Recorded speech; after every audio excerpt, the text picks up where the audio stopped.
asteroid on a collision course with Earth.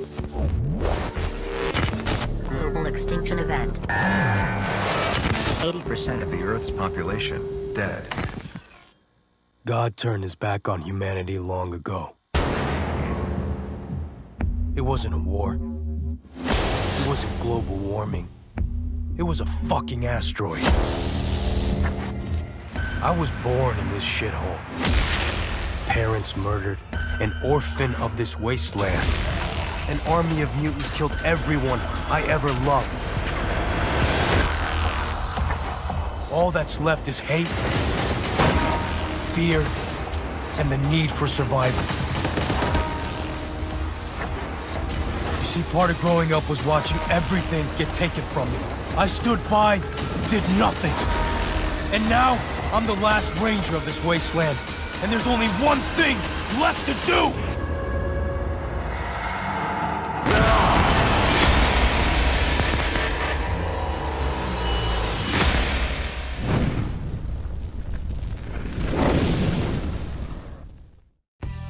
Hello guys, in this video we'll be talking about Rage and Rage 2. Yes, Rage 2 is coming out on 19 May 2019.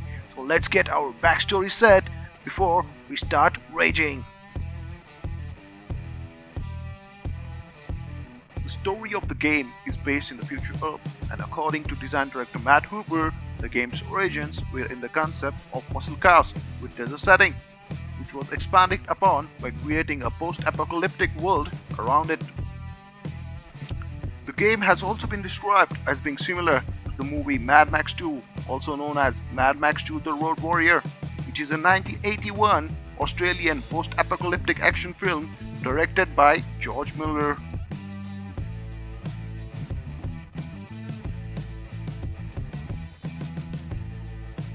On August 23, 2029, the asteroid Apophis collides with the Earth, effectively destroying human civilization and turning the world into a wasteland. Survivors come together to form settlements around oases and other habitable locations, whereas the wastelands are plagued with various bandit clans and mutants who prey on normal humans in hordes. Fast forward to 21st century, year 2135, former US Marine Lieutenant Nicholas Rain emerges from an underground shelter called an Ark, 106 years after being put into stasis. These underground shelters are a direct result of Project Eden, a massive international undertaking in which hundreds of arks containing cryogenic pods were sealed under the surface of the Earth in order to preserve enough of human population to rebuild civilization after the asteroid's collision. The Eden project was less successful than hoped, as Rain's Ark in particular was heavily damaged, with all of its other residents dead or equipment destroyed. He wakes up alone with no specific goal in mind.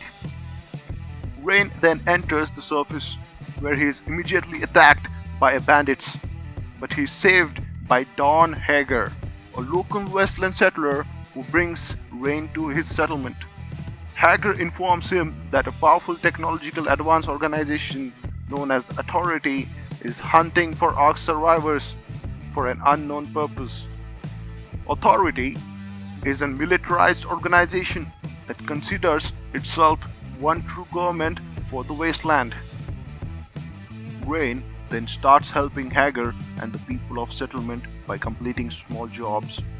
During this time, it is revealed that the nanotrites injected into Rain's blood before he was sent into the hibernation have granted him superhuman abilities, which help him survive harsh environment, but have also made him valuable to the Authority. Hager believes Rain's continued presence is too dangerous for the settlement and sends him to the nearby town of Wellsprings instead. In Wellspring, Rain helps the town with various problems such as fighting off the bandits, mutants, and ferrying supplies. Eventually he comes in contact with Dr. Cassir, an elderly scientist who previously worked for the Authority. Dr. Cassir tells Rain about the inhuman experiments they were responsible for, such as creation of mutants. Cassir puts him into contact with the Resistance, an armed anti-authority group. The Resistance sends Rain on a mission to rescue their leader, Captain Marshall, who has recently been imprisoned by the Authority.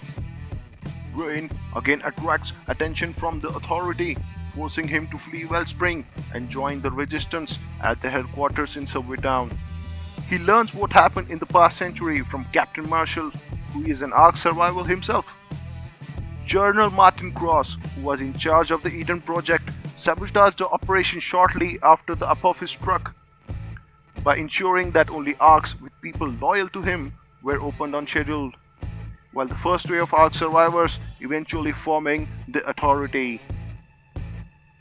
The remaining Arks were supposed to stay underground forever in hibernation, including Rain's Ark, which surfaced only because its systems were damaged and it automatically rose to protect any surviving inhabitant.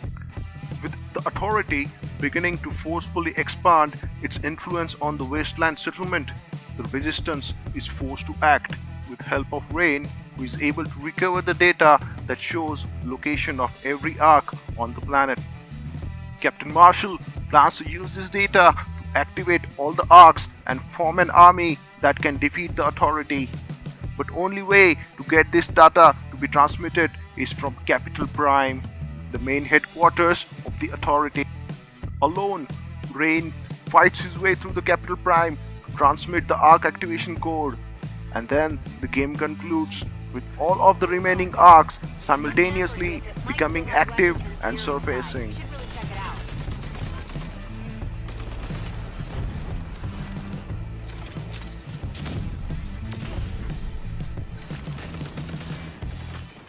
The IGN rated Rage 8.5 out of 10, and this is what the review stated. A visually stunning, relatively safe shooter from ID Software. Story and character elements traditionally shoved to the side in ID products play a much more prominent role in Rage, but don't match up to the quality of visuals and mechanics. Enjoying Rage is easy. Caring about what happens is more of a challenge. PC Gamer gave Rage an 88 out of 100, and the review stated that the Rage isn't a complicated game, despite what the developers might have suggested and we might have assumed. It's still set in a corridor. Fortunately, ID Software still makes some of the finest corridors in the world. Although the game received a score of 79 from as much as combined review from 32 critics, the user reviews were mixed and were much on the lower side, as a lot of users struggled with glitches and issues like texture loading and game bugs, which I'm sure should not be an issue with Rage 2. That's it for today, guys. Thank you for joining in. Please don't forget to press the like and subscribe button, and for more of Rage 2, stay tuned.